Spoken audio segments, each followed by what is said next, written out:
What's going on, guys, and welcome back to the channel. If we're just meeting, my name is Garrett. I'm a 7-figure Amazon seller showing you guys how you can make a living off Amazon as well. In today's video, we're going to be sourcing bundles. And now bundles are a good opportunity to add a little bit more complexity to the way in which you're sourcing, complexity to the products in which you're sourcing, ultimately kind of leading to more success and more longevity within the products you're looking for, trying to keep out some of that competition. So I hope you enjoy the video, but before we do get into the video, slight favor to ask, scroll down, hit that subscribe button, make sure you're in tune and kept up to date with all the new content that we're putting out on this channel. But with that being said, hop into my screen and we'll show you the video.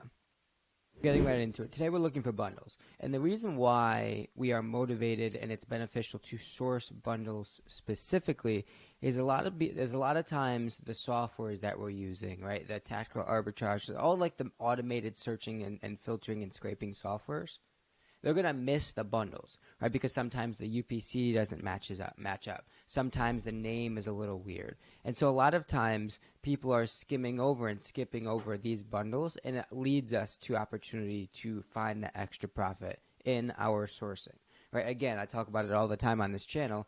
Anytime we add a bit of complexity to how we source, to the products in which we're sourcing, to the ways we're looking for products, we're oftentimes going to find more success. And so that's why I'm a big fan of variations. Again, we talk about suppressed buy boxes and listings where, or products where there may be not a sales rank. All those where we can add a little bit more complexity, add a little bit more nuance to the way we source, it benefits us. And again, adding and looking for bundles is one way to do that. So we're here in Keepa Product Finder, and there's going to be two ways to signify to Keepa that we're looking specifically for bundles or packs. And one of them is if we search on this one of, where is it? So this is going to be one of them. So number of. And so if we type this, and if we start with 2, right, that's going to be our minimum. Essentially what we did is we created a search where all the results have at least 2 or more products. And so we can take this a step further.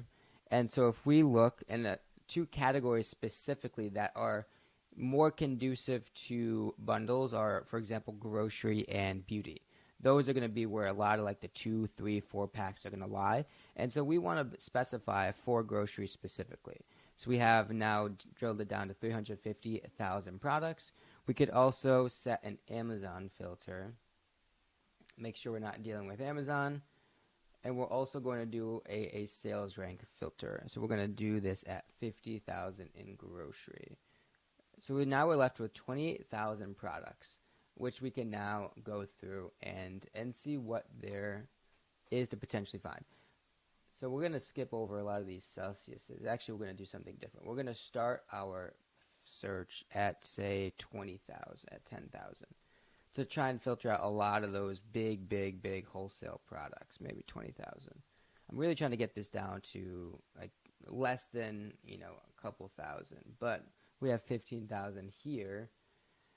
And so what we're looking for is, let me move this. We're going to look at our Keepa graph on this bottom right. And we're going to be starting to looking for more stable workers. We'll add one more thing. And so I don't know if I've talked about this specific filter yet before, but we can use this 90-day drop percentage to really dictate how much our Keepa graphs are moving, the variability and the oscillation in which they have. And so if we set this to -20 to 20, that's essentially really consolidating that percent of change.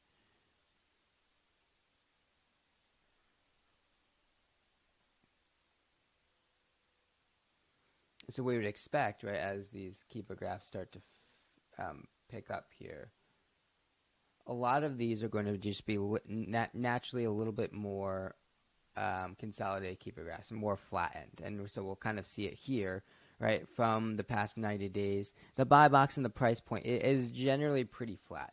And so now all we're really left with is to try and find this specific, ideally probably going to be a single unit, and just multiply it by 12 and see if it's profitable at that point. So it looks like it's peach mango, lemonade. But before we get into too much, right, so it looks like our single unit price from Target is $279. $279 times 12, that puts us at call it 24. So we're going to be a little off here. So in this case, we could potentially look for a wholesaler where we can buy Crystal Light in bulk. We'll keep it moving, right? And so that's method one, is to really go through. And we did grocery. You can do beauty. You can do whatever you want, right? You can change your filter. You can change your sales ranks. Typically, you'd want to keep Amazon. You can set a specific buy box criteria. Ultimately, really trying to drill this down to as few products as possible to increase our success. Actually, the last thing we'd want to do here is set an offer minimum to eliminate any sort of private label situation, right? So if we do FBA minimum 4, that made a big difference. And so this is going to be naturally a better sample size in terms of the products we're looking for. That looks like a great keeper graph. These 3-pack of these guys right here. And so again, looking in some of these bundles, the packs, it's going to lead to a bit higher conversion in terms of the overall percentage of products you're looking at compared to the products that you can ultimately purchase. So the second way to find bundles is we're going to clear the entire form.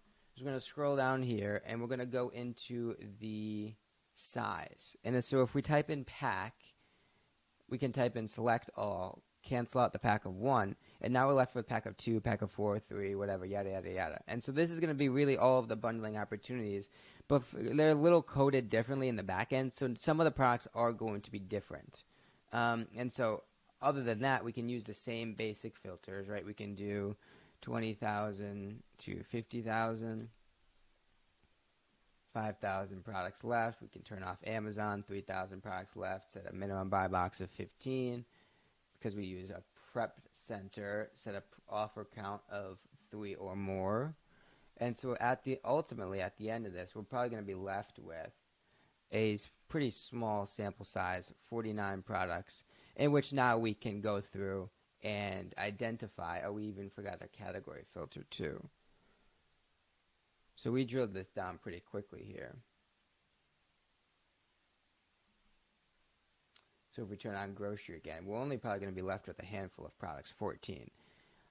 Whether or not these 14 are profitable is obviously to be determined. But again, we're searching in the right place. We're in the realm of higher chance, higher converting profitable products where we can now distinguish. And a lot of the beginners are just naturally not going to be finding these sorts of items. So if we look at the keeper graph here, and I don't know what my Amazon's on it. It hasn't been on it recently.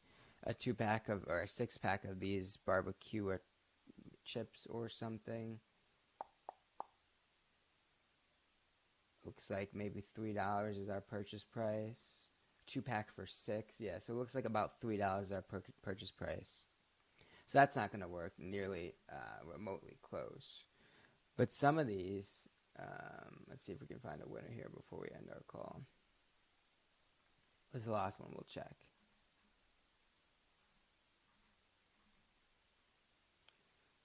So it looks like the buy price is 32. It doesn't sell super much. We'd have to check the variations. But ultimately, if we can buy each of these for probably around $1, we'd be quite all right.